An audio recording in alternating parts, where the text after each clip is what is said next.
guys.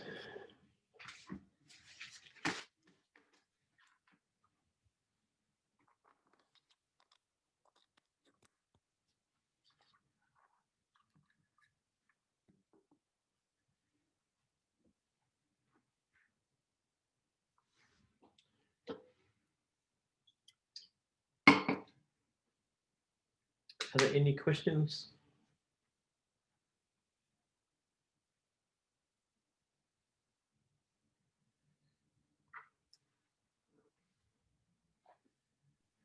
Professor, do you mind explaining problem 2 of the homework, please?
Professor, can you hear us?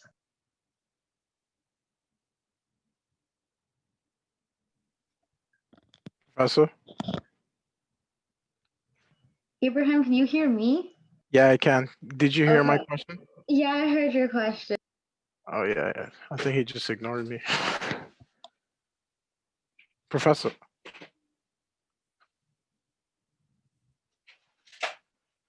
Professor?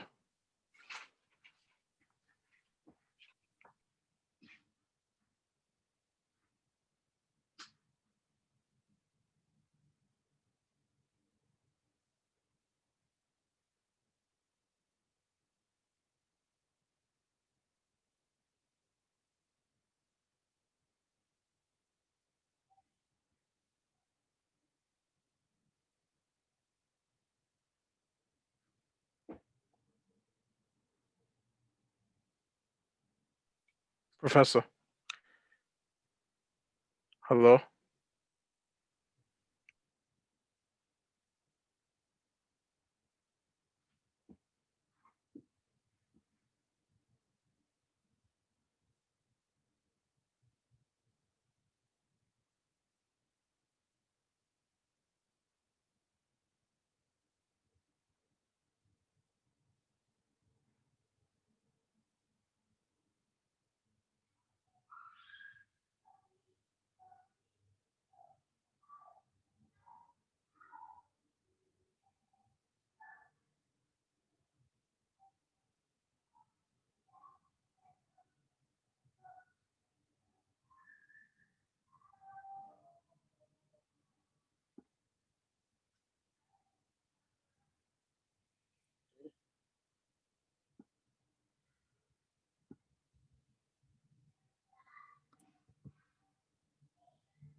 Nikita, can you try again?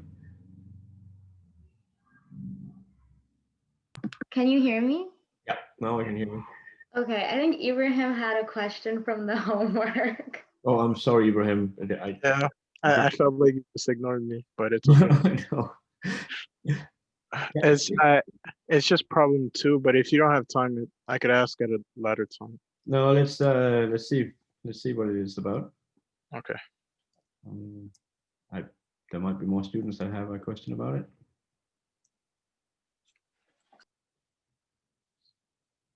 Which one is it?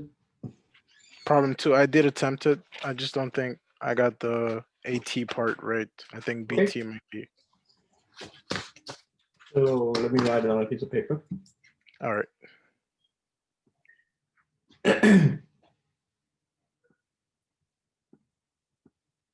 So we will have xt is this integral of e to the t minus u divided by 2 cosine dbu. So what we do is, I think your document camera isn't Oh. on either. gosh, it's not a good day today, huh? Why is this not working?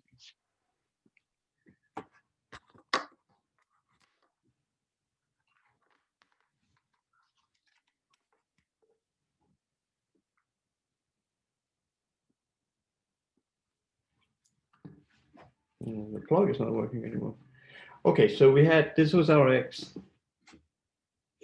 So to get started, it's probably a good idea to pull the t's outside if possible, right? Here we're integrating, have a variable u here we're integrating. So let's pull the t outside. And then we're left with the integral that only depends on something that varies with u. And we know stochastic integrals, right? We know this here is a martingale. And of course, this one here is a deterministic function. This one, there's no randomness here. This is non-random.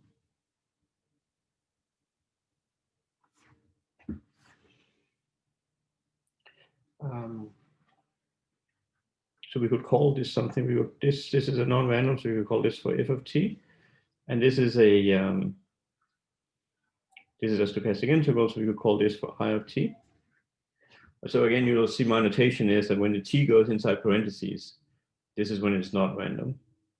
And when the t sits downstairs, this is when it's a stochastic process that has random components in it. So that's what you'll see in my when I write. So here the t is downstairs because this is a stochastic process. It depends upon the Brownian motion. And so you're looking at computing dynamics of a product, which is d of f of t times it. And so you need this product rule. So what you do is you take f of t and then it, and dit plus, and then it's it df of t. And then this cross variation that we talked a little bit about, you need f here together with I. But again, f here is smooth, it's differentiable. So there's no cross variation. This is 0. And then you're left with f of t, and then dit is when we drop the integrals. We write this here as e to the minus u, so that's going to become a t over 2 cosine bt dbt plus, and then it, and then we need the dynamics of f, but f is smooth, so this becomes f prime of t dt.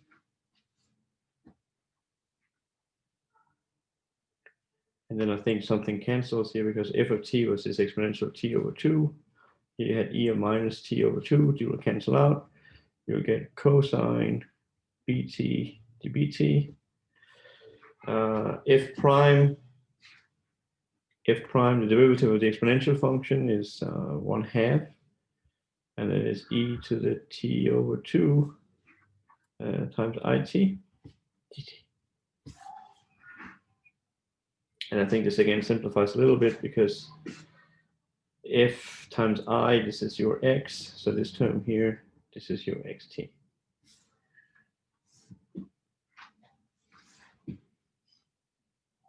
So you compute now what dxt is.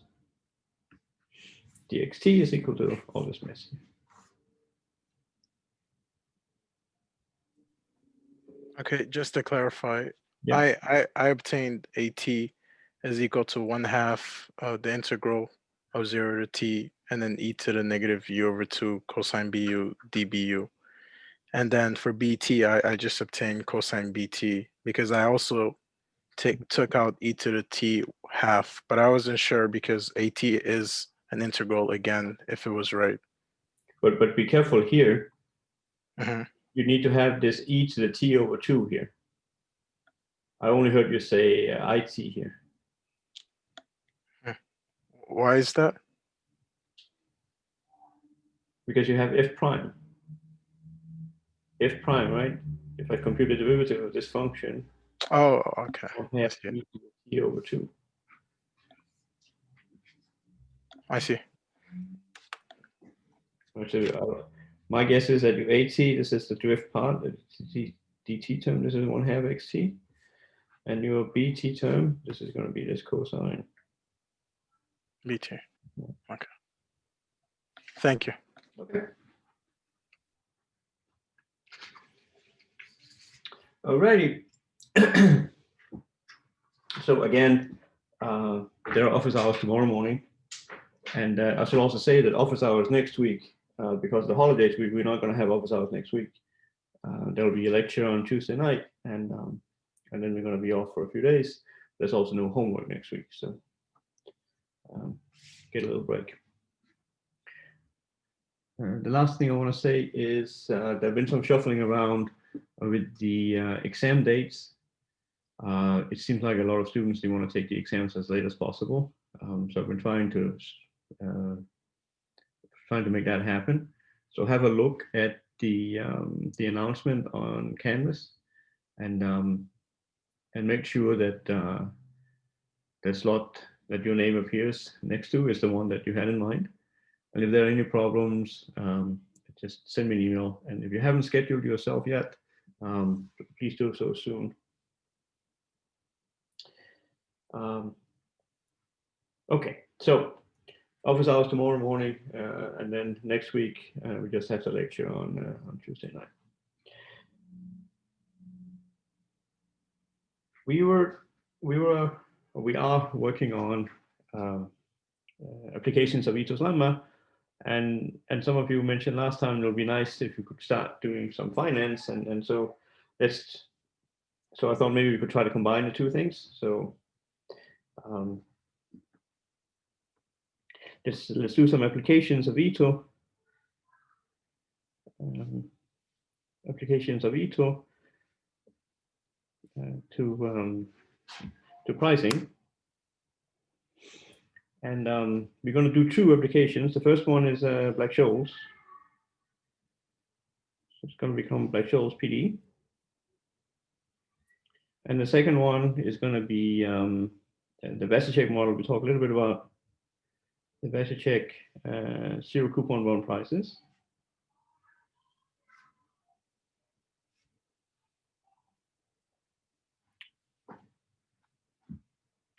So let's try to get the Black-Scholes PD.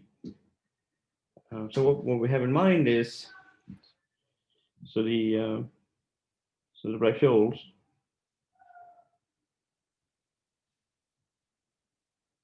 The Black-Scholes model. We had it last time. This was this geometric Brownian motion.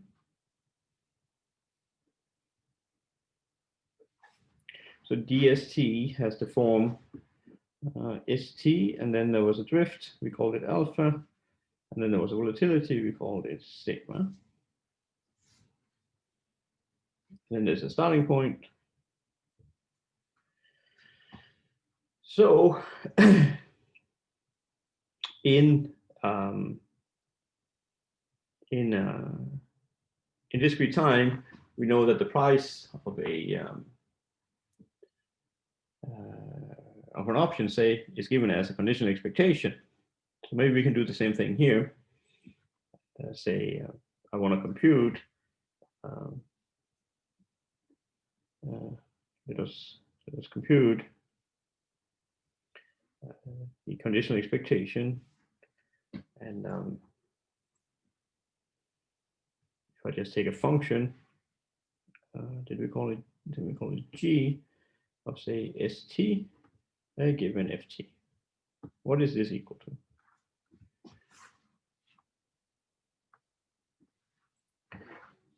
So here g of x, it could be, say, could be a put.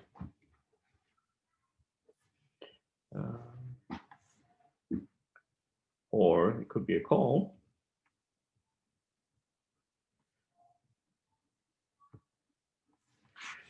How do we compute something like this? Well, I'm going to show you two ways to do it. So there are two methods. There are many, but we're going to be doing two ways to do it today. Two methods. We can use that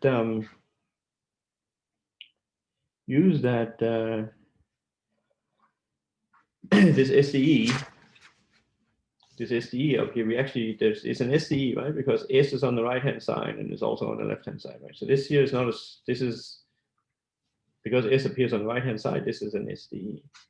So we can use that dst is equal to st alpha dt plus sigma dbt is 0. It's the starting point. This happens if and only if, and well, st is equal to s0, and we had that formula last time. So if you check your notes, you'll find it in there. This would be sigma bt minus 1/2 sigma squared t plus alpha t. This one here was from last time. And so if we, one thing we could then just do is we would take that solution and plug it in here and compute. So that's method A. So let's do that one. So then we get that the conditional expectation of G of ST given FT, this would be, take the solution. This is a solution now because ST is nowhere to be found on the right hand side. If you take this expression and plug it in here, you're going to get S0 E sigma BT minus 1/2 sigma squared T plus alpha T given FT. So that's what we did last time. We showed last time that this expression on the right hand side, when I compute the dynamics of the expression on the right hand side, I get exactly the dynamics that are listed on top. That was another application of Ethos lemma. And how would we compute this? This is very similar to stuff we've done a number of times. We want to use the independence lemma. So what I do is I need to make these things here independent. And the way that I do that is I add and subtract. So I will subtract here b little t. Now this quantity becomes independent of ft. And then of course, to make the equality sign true, I need to add it back up. So I need to add sigma bt here. And then the other terms, minus 1/2 sigma squared t plus alpha t given ft. And so now I can use the independence lemma. I can now use the independence lemma.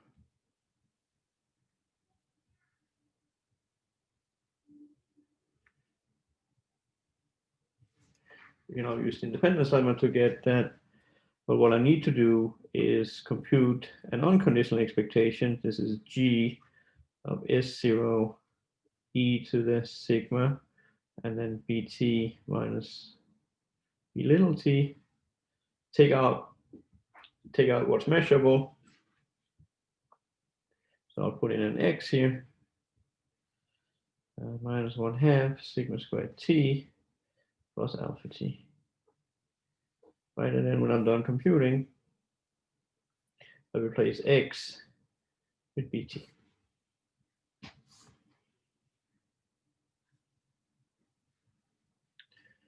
And now, if I want, I can write this here as an integral.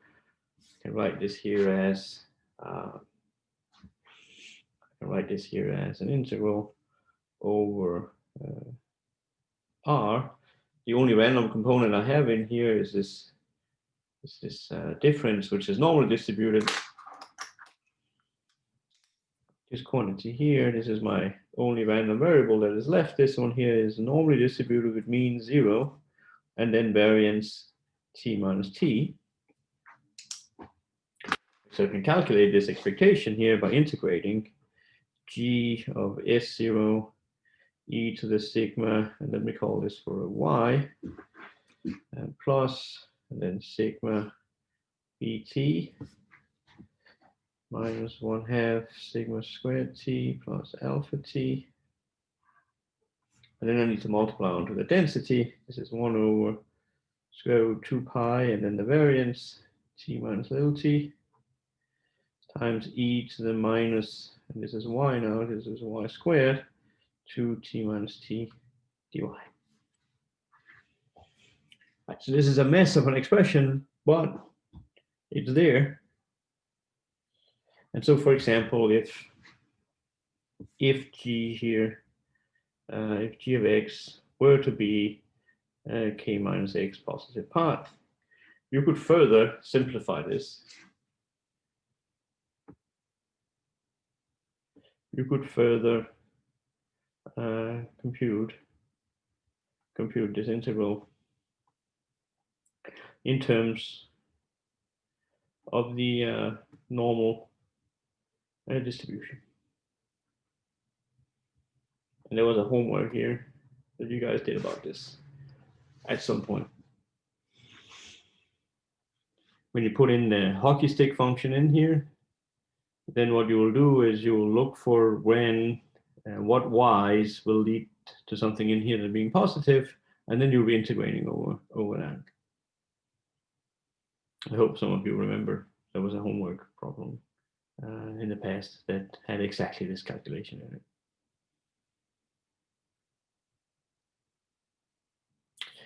So this is one way to calculate this conditional expectation.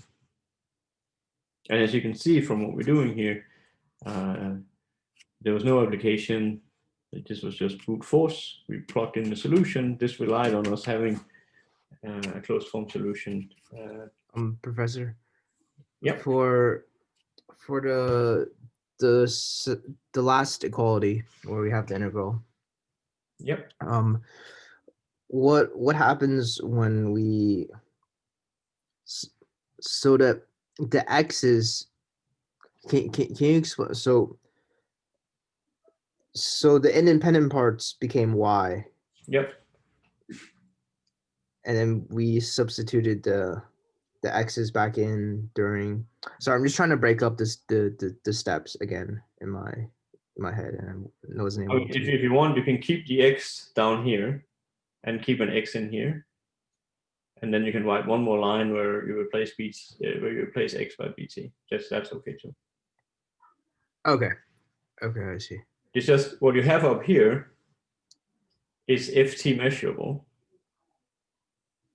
So make sure whatever you get over here is ft measurable, right? And you see that bt is exactly ft measurable. And again, you can see this usual property because we know Brownian motion is Markovian, that you don't need the last value up here. You don't need the values between 0 and little t of the Brownian motion. You just need the value at time little t.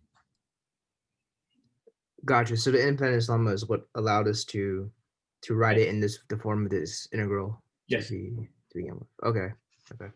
But because you know the Brownian motion increments the independent of ft. Right. Yeah, I got it.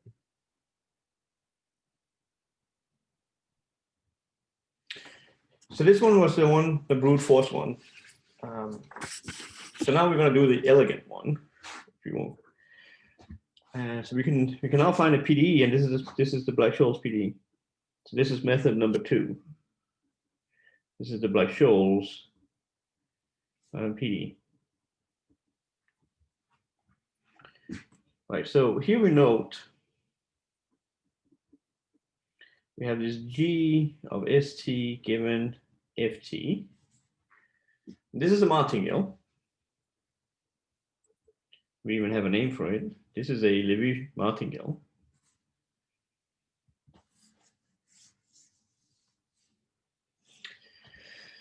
Okay, so if it's a Levy martingale, well then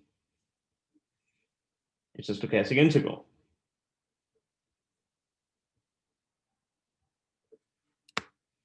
So we haven't really talked about this, but there is something here we're applying now. Here we're using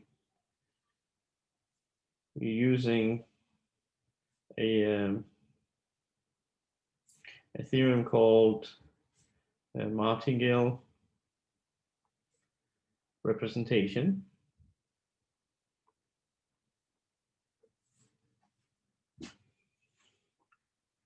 This theorem says that when ft is generated by the Brownian motion, so ft is the smallest sigma algebra that makes all these bt's measurable, then martingales are stochastic integrals.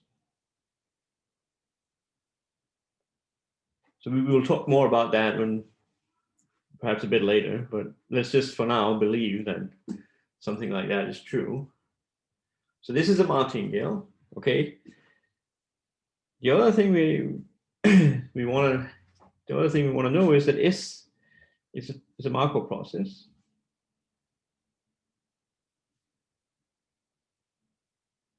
We use that on the previous calculation over here too, and we got ST out here in the end.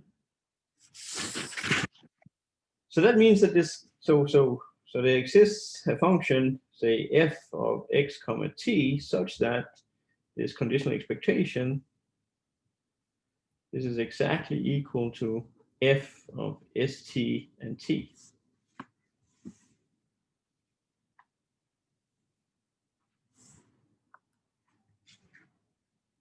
So now let us find f. Let's find f via p. Before we give an explicit description of it, it's going to be this function here in the end. However messy it looks like, it's going to be this function here. But let's try to find it through a PDE. And so this is where E2 comes in. So you're going to use Ito's lemma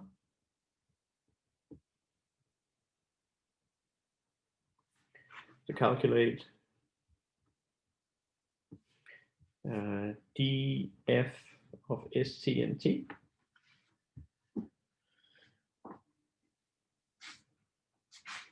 So what would you get?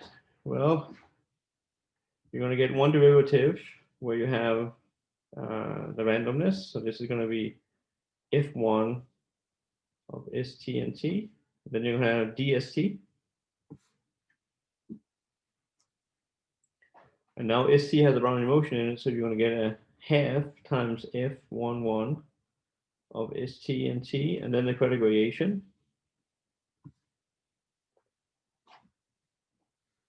And then there's also a t derivative in here, so we also need that one. So then we need f2 of st and t, and then dt. So to work this out, we need to figure out what is the credit gradation. And I need to insert what dst is. Okay, so dst up here on the top slide. We need to figure out what the credit gradation of st is. So what is the credit gradation of st? Well, we have talked about this before. There are two components. So dt, there's no credit gradation. And Brownian motion, there is credit gradation, and the credit gradation you have to square. You have to square s, and you have to square sigma, and then the credit gradation of Brownian motion is just dt. So what we're going to get here is that this is st squared, sigma squared, dt.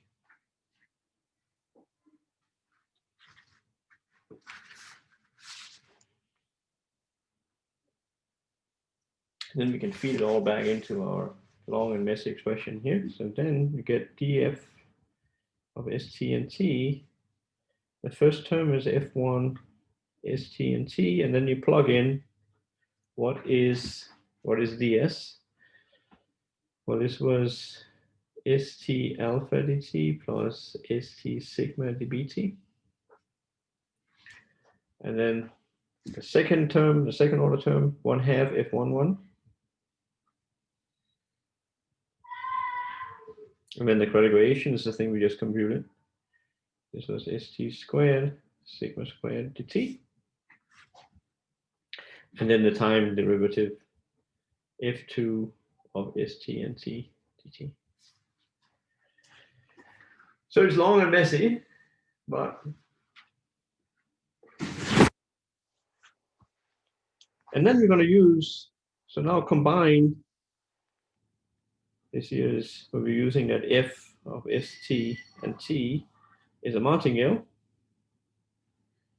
So that means that all this stuff here, it's really just an integral with respect to Brownian motion. Right? So for st to be a martingale, you use the martingale representation theorem, and it says that there are no dt terms. This is a version of the martingale representation theorem we talked about right on the previous slide.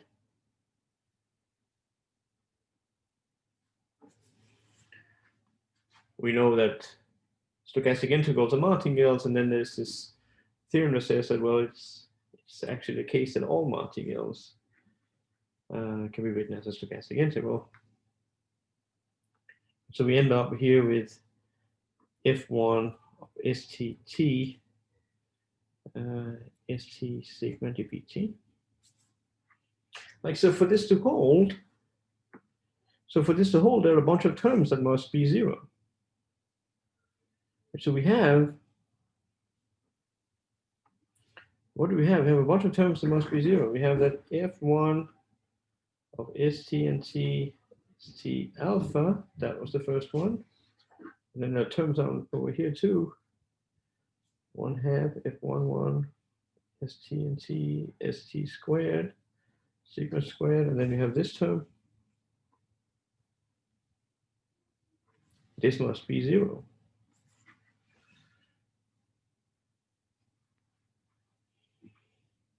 And so to get the PDE,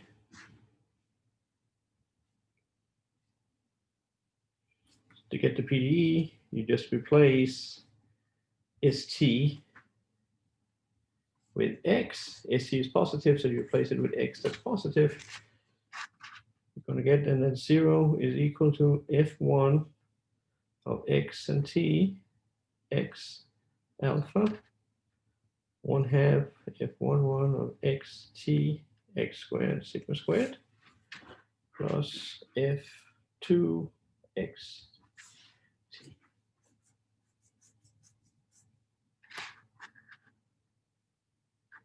So that's the martingale condition. And this is what resembles this backward recursion that we were doing in discrete time. And the other thing we also need a terminal condition. So also need to say something about what happens with f of x, and then at the end, capital T. And to get that one,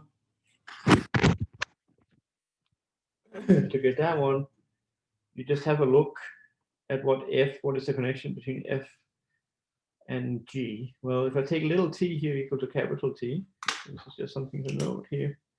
When t is equal to capital T, you're going to get g of st on the left-hand side, and on the right-hand side, you're going to get f of s capital T and t. So again, you replace s capital T with a dummy, and you see that g of x is equal to f of x comma capital T. So this is equal to my g of x.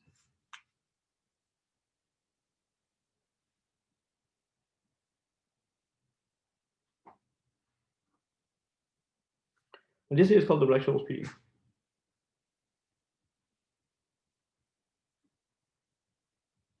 In analysis, this is called the heat equation.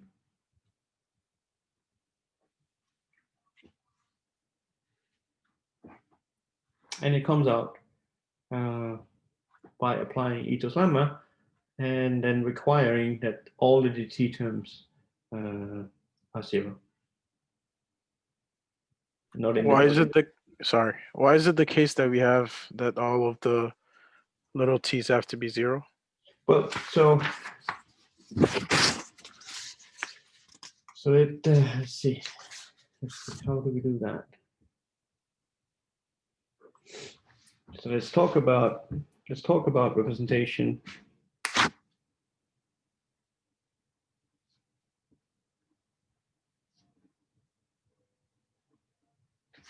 I talk about representation properties. So if I write, let's start out with, what should we start out with? Let's start out with this one.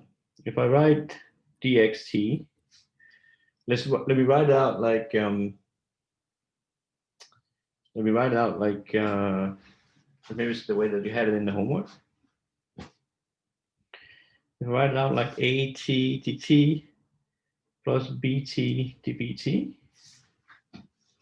Say that I can write it like this, and let's pretend that I can also write it like at tilde plus bt tilde dbt.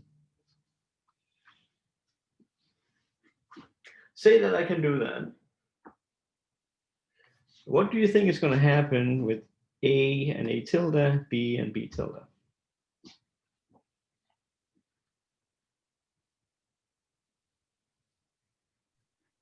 Do they have to be equal? Yeah, and how would you argue for that? Not quite sure.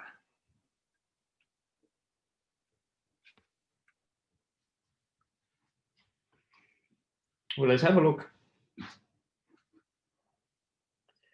Let's have a look, right? So if I integrate both sides, what would I get? I'll get, remember this is just shorthand notation. I just dropped all the integrals. So let me put the integrals back up and maybe it'll become easier.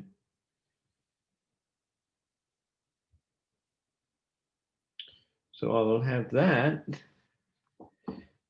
So this is apparently equal to the same thing, but now put tildes on.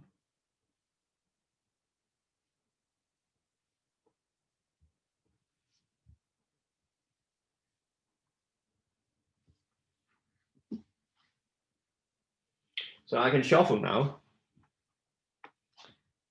I can move this guy over here, and I can move that guy over there. So let me do that.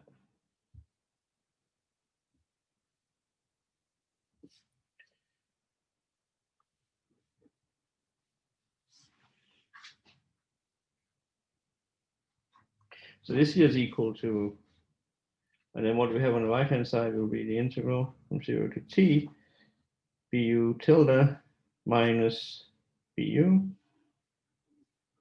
dbu.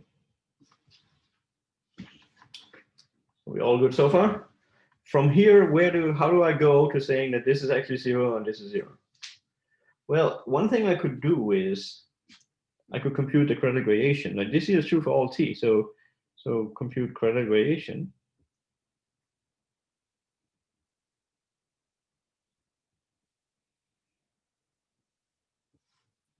The compute the credit gradation of a du integral. Again, this is a smooth thing. At least under some assumptions on the a's, this is a smooth thing. So when I take a t derivative, I'm just going to get this difference. There's no credit gradation. So I'm going to get that 0 is equal to an integral from 0 to t, and then the credit gradation of the right-hand side.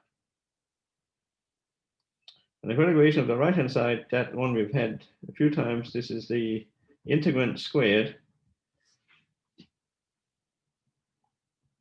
So now I'm integrating, this is positive, right? And I'm integrating something positive. I'm going to get a 0. Right, so this is going to force b tilde to be b.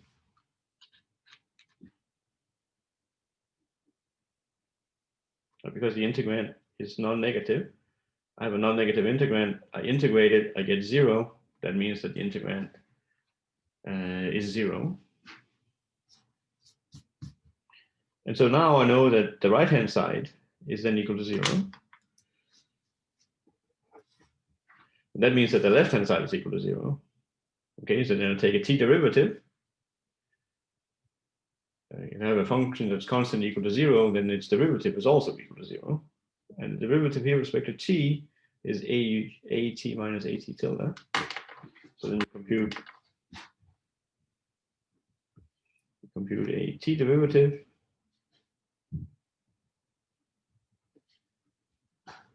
of this integral. Right, you know that's going to be equal to 0. And this is equal to at minus at tilde, right? And so d the same.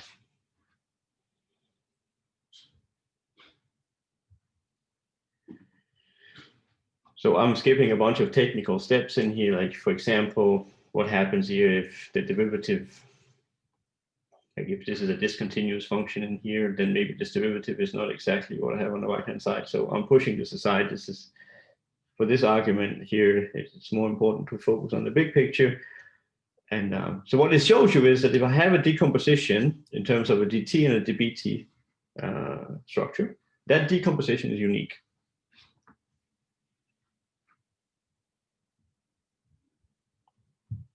So that was one thing. The other thing that we used in here was, and this is a pretty big gun, this is called martingale representation.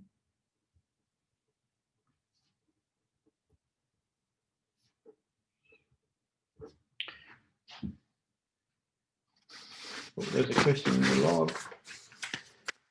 Let's have a look at what the question says.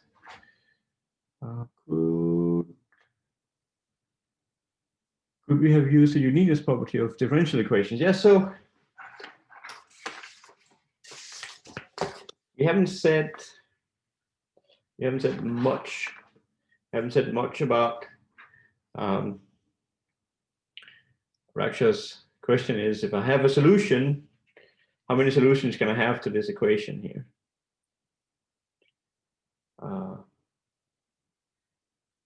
So that is a valid point. How many solutions can I have to this equation here? For our purposes, I mean, so in general, the answer is you can have infinitely many.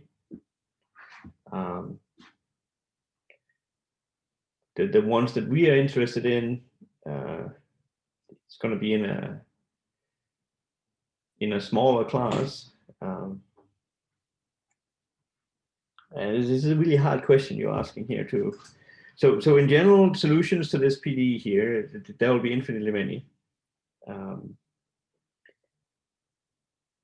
There are some technical things that I'm not touching upon. If you Google non-uniqueness of heat equations, you will find that there are many. But for example, if we're looking at a put option, so in the case when G is bounded, so if G is bounded, I can ask for bounded solutions to the heat equation, and there will be exactly one bounded solution to the heat equation. There might, however, be many unbounded solutions, but the bounded one is going to be unique.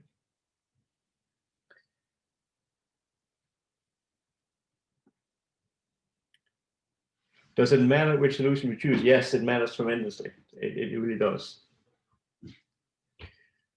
Yeah, so the solution in the Green's function, that solution in the Green's function, this is exactly the one.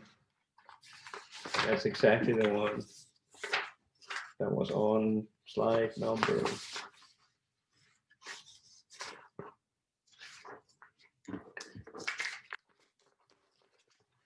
That is exactly the one. This one here, this is the Green's function. This is the kernel we have out here. And does it matter which one you choose? Yes, absolutely does. There's exactly one that will work. And so in the bounded case, it's easy to state exactly what class of solutions to look for. So when G is bounded, the solution that you want to work with of the PDE is going to be the one that's bounded.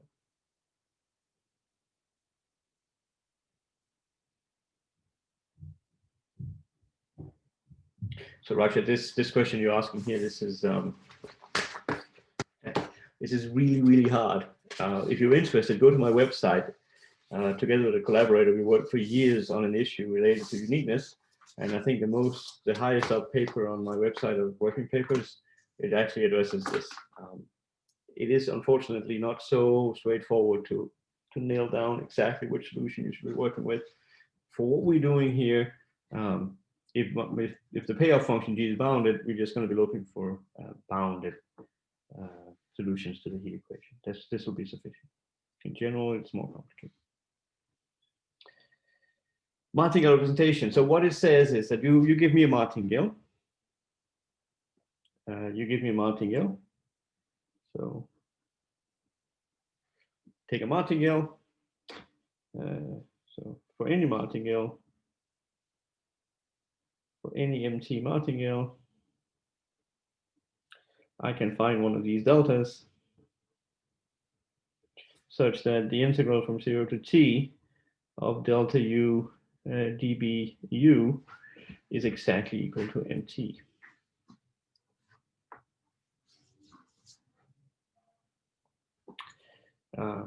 So just a note here, this is probably going to be next time.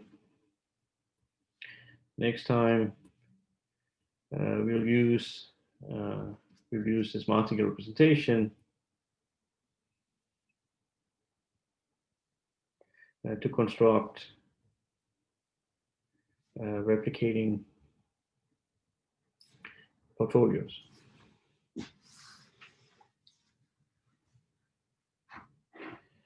So now we should be good, right? Because so now we should be good. So on one hand, so combine these two things.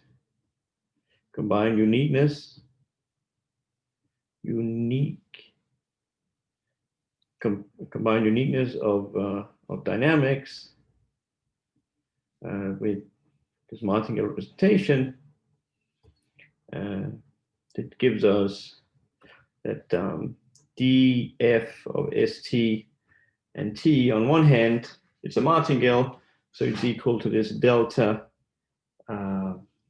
delta t dbt. This is from the martingale representation. And on the other hand, it's equal to that long mess. On the other hand, it's equal to that long mess we get out from. It's equal to that long mess we get out from the ether decomposition. So on the other hand, is equal to F1 STT ST alpha plus 1/2 F11 STT ST squared sigma squared plus, and then the time derivative F2 STT, right, that was the t term, plus, and then it was this F1 ST and T ST sigma dBT. Right, so on one hand, the martingale representation theorem tells you that it's a stochastic integral. On the other hand, Ito's lemma tells you it's going to be all this mess. Uniqueness will then give you that 0 is equal to F1 ST and T ST alpha plus 1/2 F11 ST and T ST squared sigma squared F2 ST and T. And on the other hand, it will give you that delta T got to be equal to F1 ST and T ST sigma, right? So you get these two properties.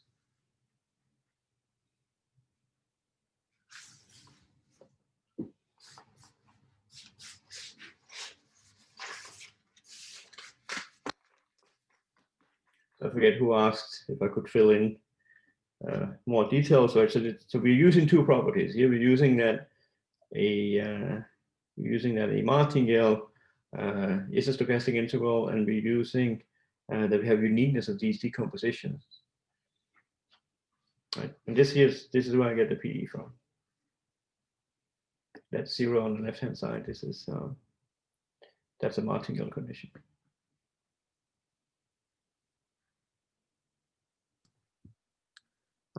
Why is this method more elegant than the first one?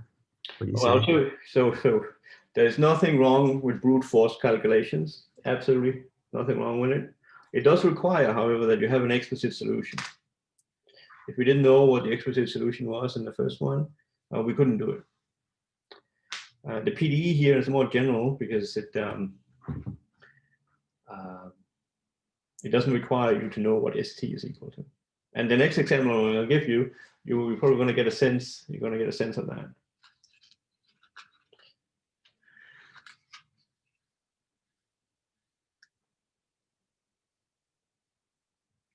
It's rare that you have these explicit solutions that you can work directly with, like in Black-Scholes.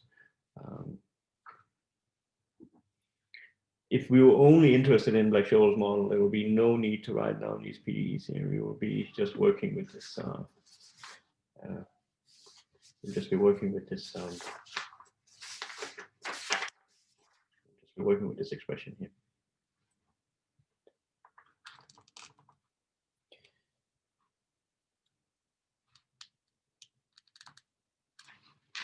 Yeah, other questions? So hang in there, Richard. We'll do one more example, and then hopefully you'll be convinced that there's more to this method than the other ones. So let's do the Vasicek model. So these are now going to be zero coupon bonds.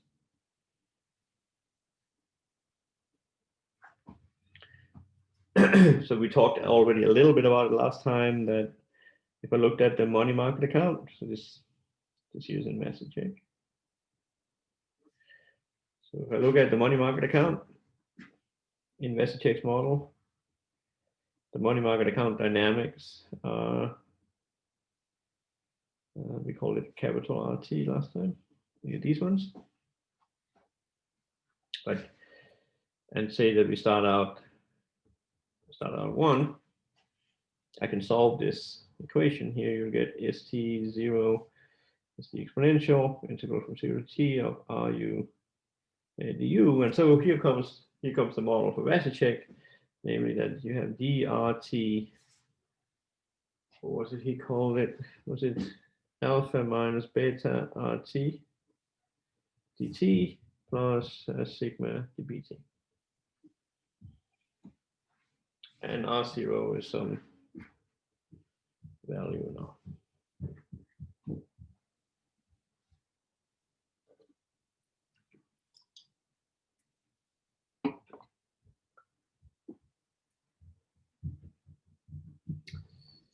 Okay.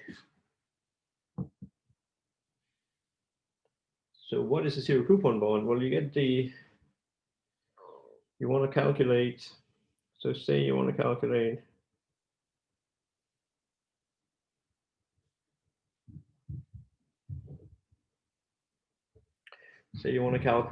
the expectation of this exponential function over here. So an integral, but let me make it a little bit more complicated. Let me put in a t here and a capital T up here. And then let me put in RU here, the du. Given ft.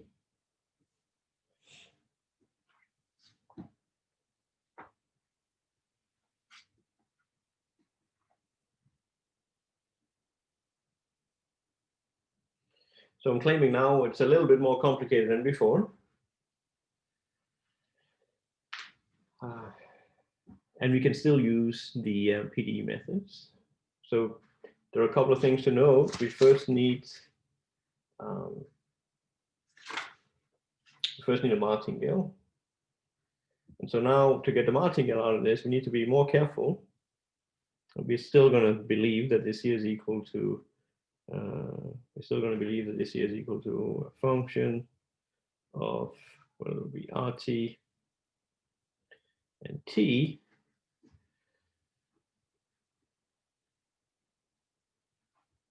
As a conditional expectation, we still believe that R is a Markov process. So this should just be RT and T, but it's not a martingale this time. So watch out for this little t that's sitting here. This one there, this is trouble. So when you have a little t there and a little t there, this is not going to give you a martingale. So you get the idea that maybe I can get rid of this little t here by multiplying onto the exponential from 0 to t of RU du, and then the conditional expectation.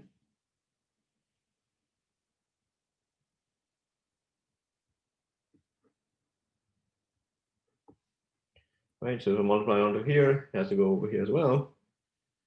E to the integral from 0 to t of RU du times my function f of RTT.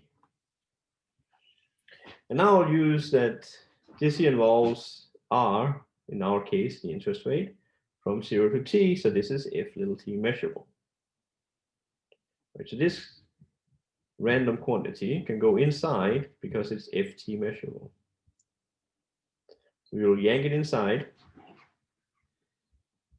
and we will combine it with the other exponential. So now we're going to get an integral from 0 to t. So is it a martingale now? So because of now it that, or- becomes a martingale, yeah, that's right. Right, now there's no little t dependence inside here, and this is a martingale. Right, so this quantity is now a martingale. So let's do that one more time. Say that we want to compute what we have here. Let me just bring up the homework because you might recognize this, but let me just highlight it.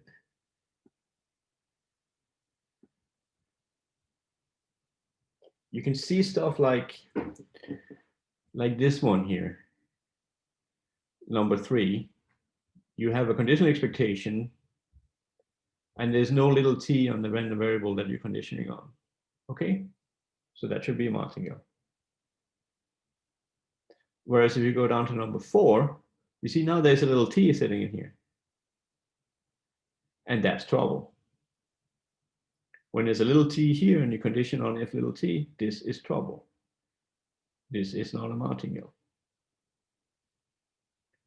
And this pattern is something that happens over and over. Like up here, you have a stochastic integral, that is true. But watch out, there's a little t that sits in here. So there's a little t here and there's a little t up there. That's too many t's. And indeed, x2 here is not a martingale. Whenever you have the little t somewhere else, watch out, it's trouble. Right, so it's trouble down here next 4, it's trouble up here next 2. Right, without the little t here, if you deleted that little t, you would get a martingale. If you deleted that little t here, you get a martingale. So watch out for these little t's. They're always trouble. And the same thing is true here. There's a little t here. There are too many of them. You got to get rid of it if you want to get a martingale forward. So it's this quantity here that's a martingale. It's not f. And then we go through the same drill as we did before. So we apply Ito.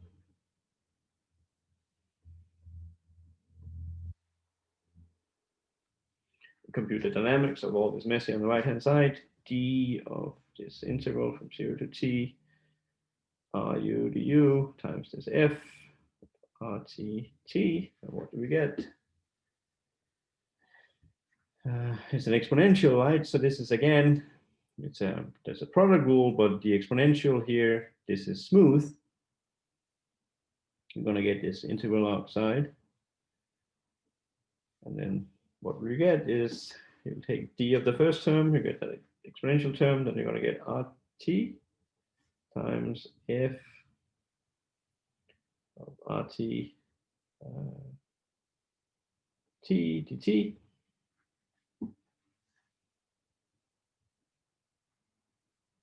plus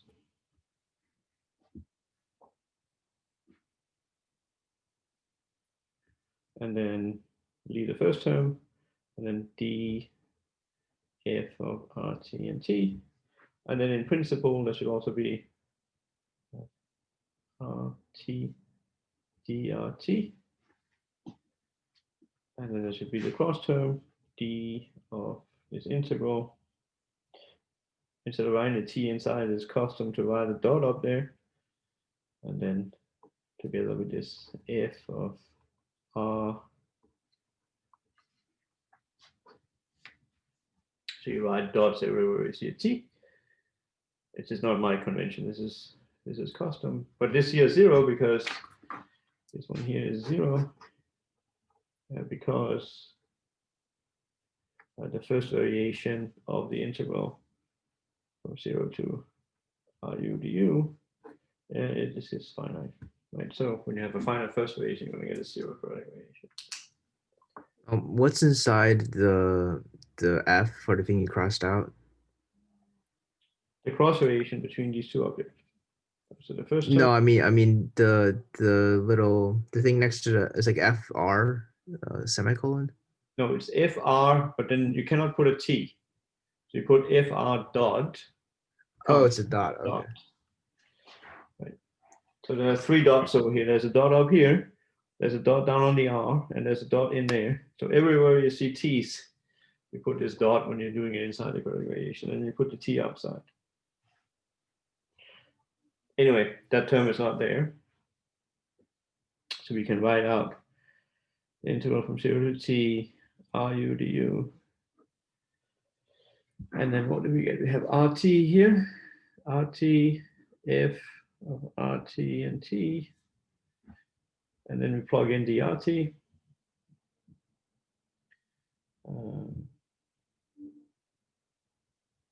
There are too many here. This should not be there. It should be this guy. So you have here F1.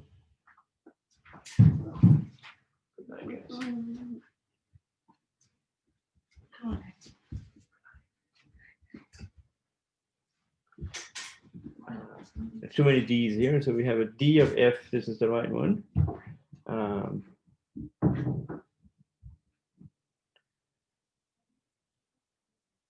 So what do we get here? DF. So this is F1, RT, T, and then it's DRT plus the correct variation 1/2 F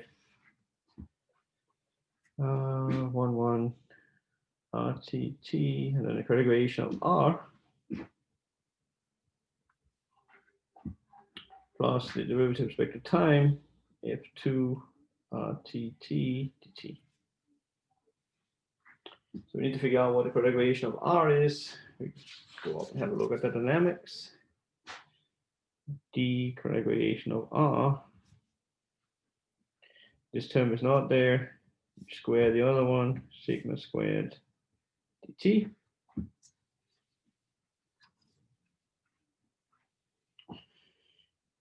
E to the integral 0 to T RU du. RT F of RTT plus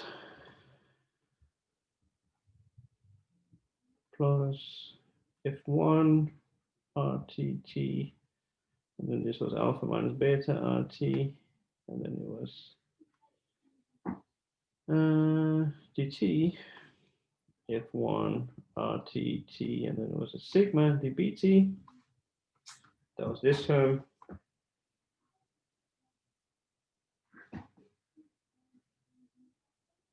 We have that term.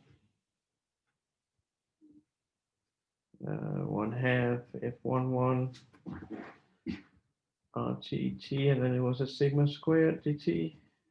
And then finally the time derivative F2 RTT dt. So this is a lot more messy than before, but it's not any more complicated. It's just longer. The martingale condition forces all the dt terms to be 0. So the martingale condition forces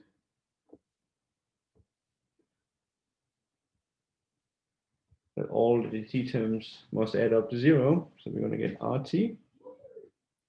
I'm just going to write F. It's too much writing on the input parameters for F. So that was the first one. And then I get alpha minus beta R times F1. And then there's a dt term. That's a dB term. That one is fine. We're going to get 1/2 F11 sigma squared. plus f2, this is equal to 0.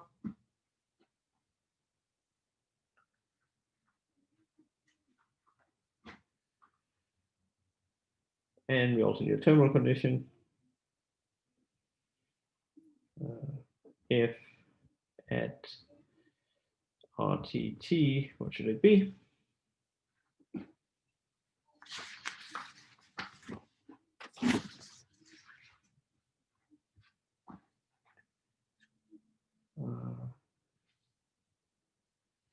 Well, if I take little t equal to capital T, if I take little t equal to capital T, then on the left-hand side, I get a 1.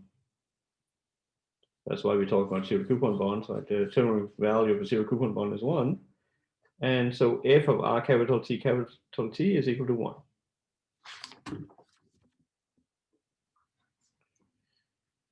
So we replace RT and R capital T with X.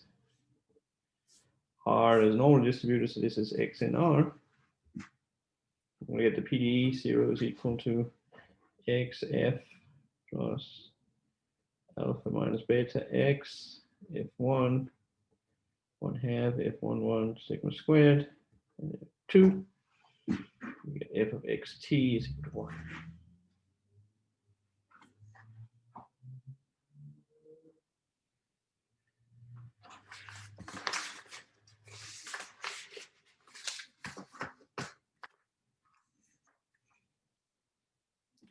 So this is the yet another PDE.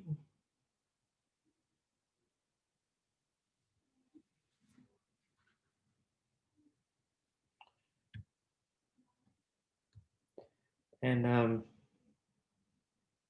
one thing to note here is that you see the coefficients in front of f and f's derivative. It's just x, a constant, and x, constant, and a constant. So the coefficients are linear.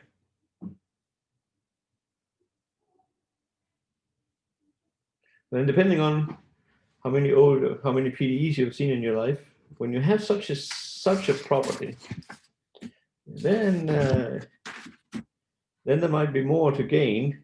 So we can actually solve this. There's an explicit solution to this.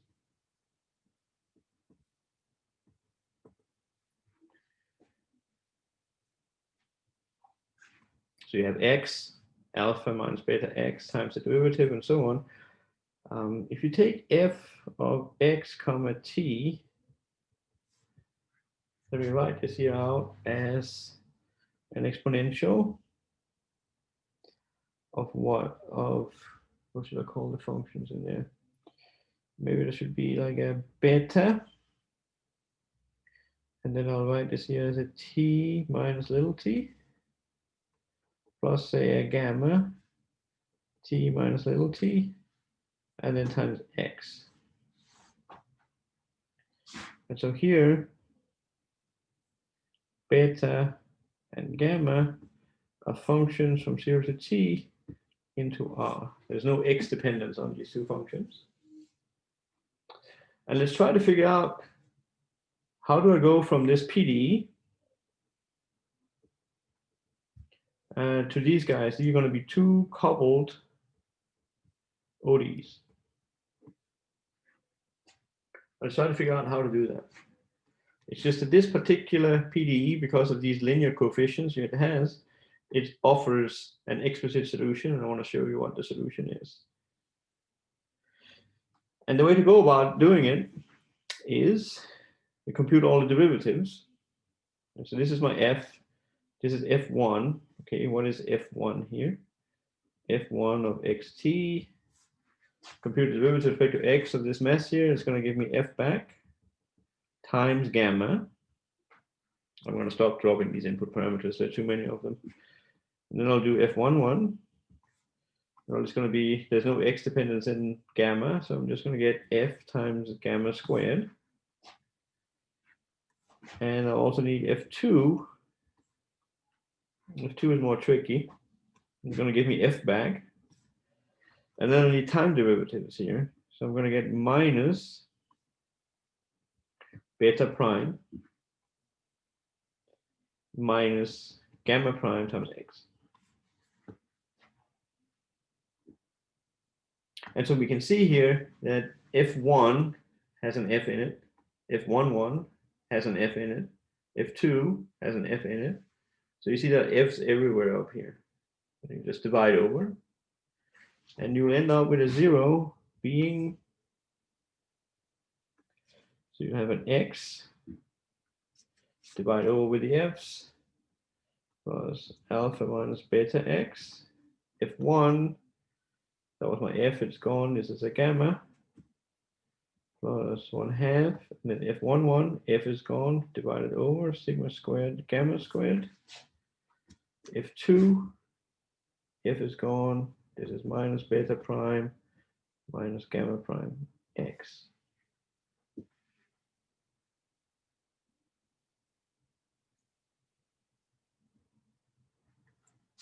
And so now we're there, we collect terms.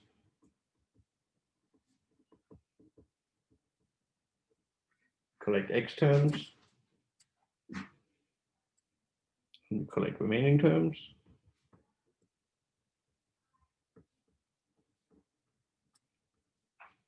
So here's going to be a big 0, here's going to be a big 0. So x terms, so they're going to be 1. So that was this guy. Then I have alpha, gamma. There's no x's, so that goes down in the remaining one. So this guy's gone, and I have minus beta, gamma. So that's gone. I get 1/2 sigma squared, gamma squared. I get minus gamma prime.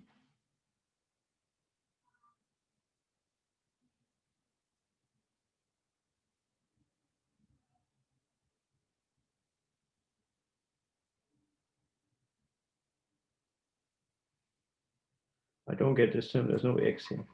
This term here should not be there. Let's go down here. Should go down there. There's no x term, it should go down in the remaining term bucket. Minus beta prime. And then minus gamma that has an x, that should go in the x prime.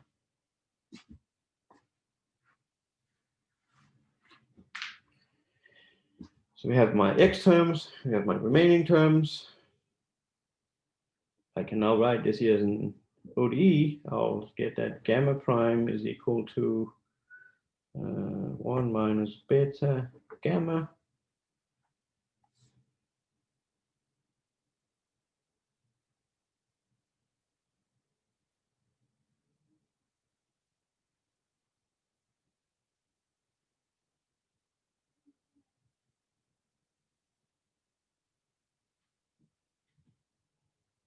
And there's something off here.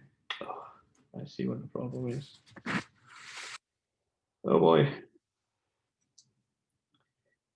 There's a overload annotation here, right? You see, we have an alpha minus beta here.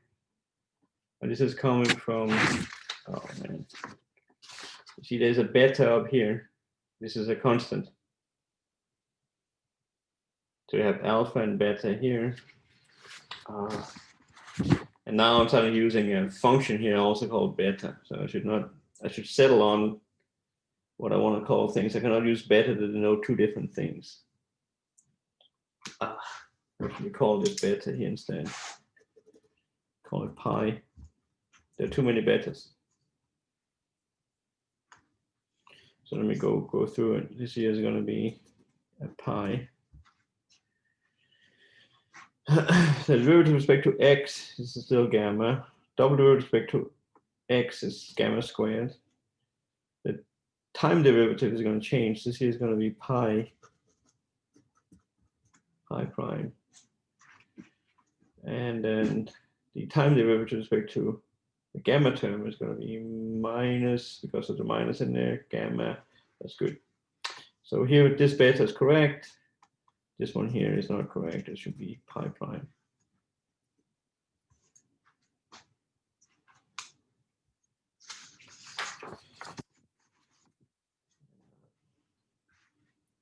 Here we good. And here there's a mistake. This is pi prime.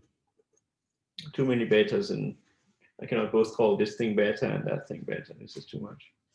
And the other one is I need to figure out if I want to have an ODE, I have to write something here. So let's have a look at what the terminal condition will give us. This terminal condition will give us that if I put in capital T here, I'm going to get E and then pi 0 plus gamma 0 times x. If I want this to be equal to 1, I should have pi 0 is 0 and gamma 0 is 0. So we need those ones up here. Gamma 0 is 0. And likewise, this here is the same as saying that pi prime is equal to alpha gamma plus 1/2 sigma squared, gamma squared, pi at 0 is 0. Right, so here was an example of an E2 calculation that led to a PDE that has an explicit solution. Right, these ODEs here you can solve, but this is a linear ODE. We had that a number of times. We multiply onto this exponential term. Like we did that, I think, last time too. Right, this equation here, to solve that, you look at gamma tilde of t. This is e to the beta t times gamma of t. Right, so when you compute the derivative of gamma tilde, this term here is going to vanish. Right, so you can figure out, based upon that transformation, like we did last time, you can find a solution to gamma. If you know what the solution to gamma is, you can plug it in here, and then you have a function that has a derivative equal to that, and solve it. So you can figure out what gamma and pi are explicitly in this particular model.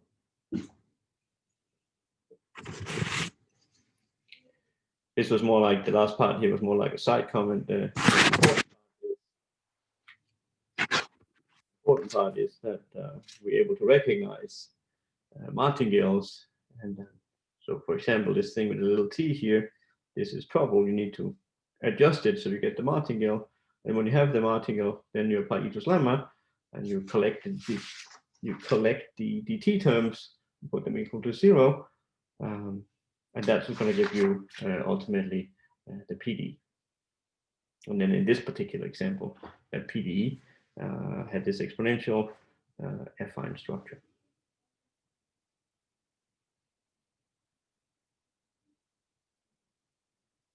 Which is why Vesicek's model is so used, because it allows for this explicit solution.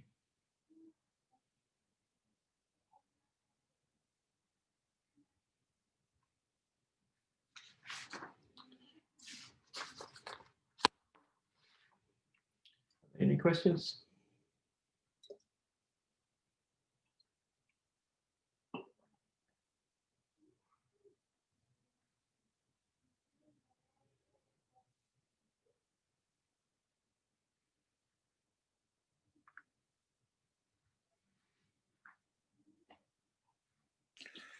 On this specific slide, page 9, can you explain the upper part where f of r big T comma big T equals 1?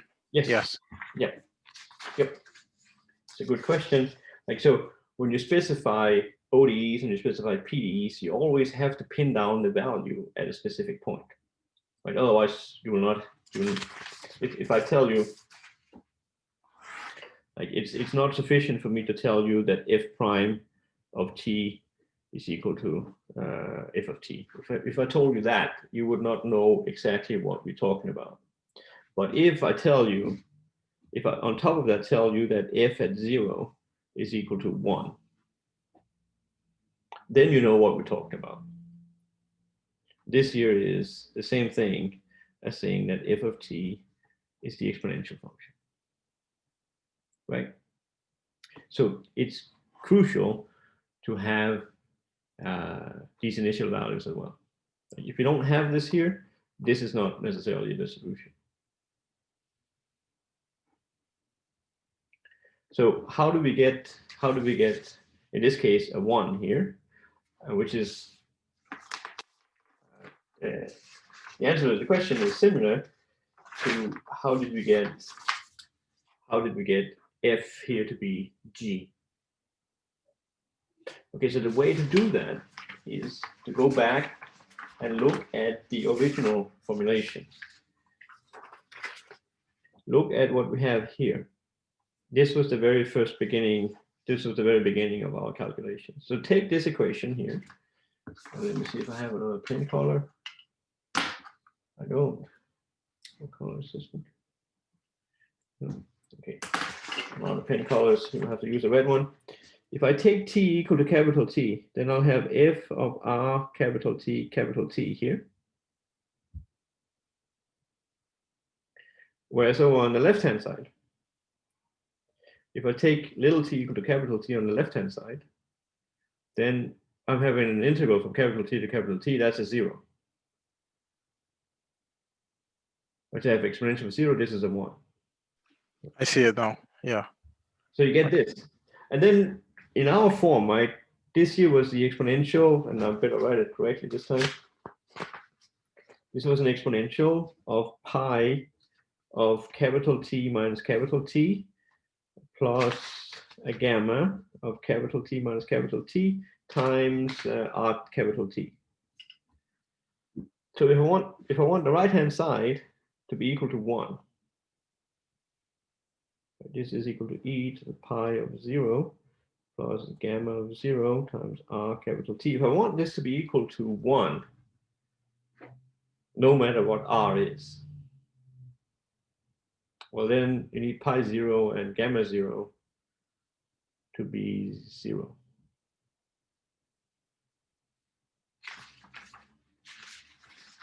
And that's what we wrote over here.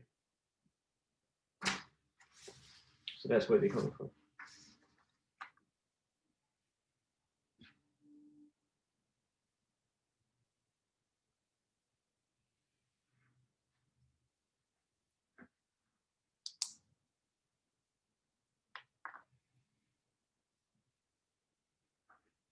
No more questions?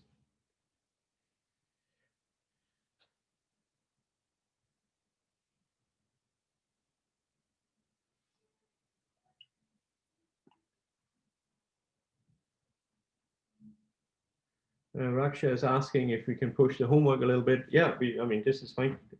If you guys need more homework time, this is fine. We can make it due on Sunday, like we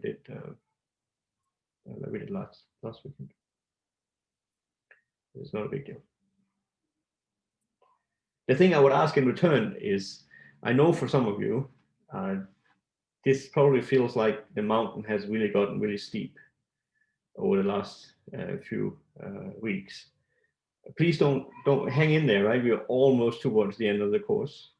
Hang in there, because the stuff that we're going through now, this is continuous time finance.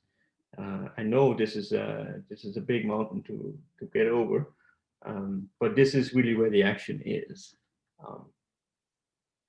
So please hang in there.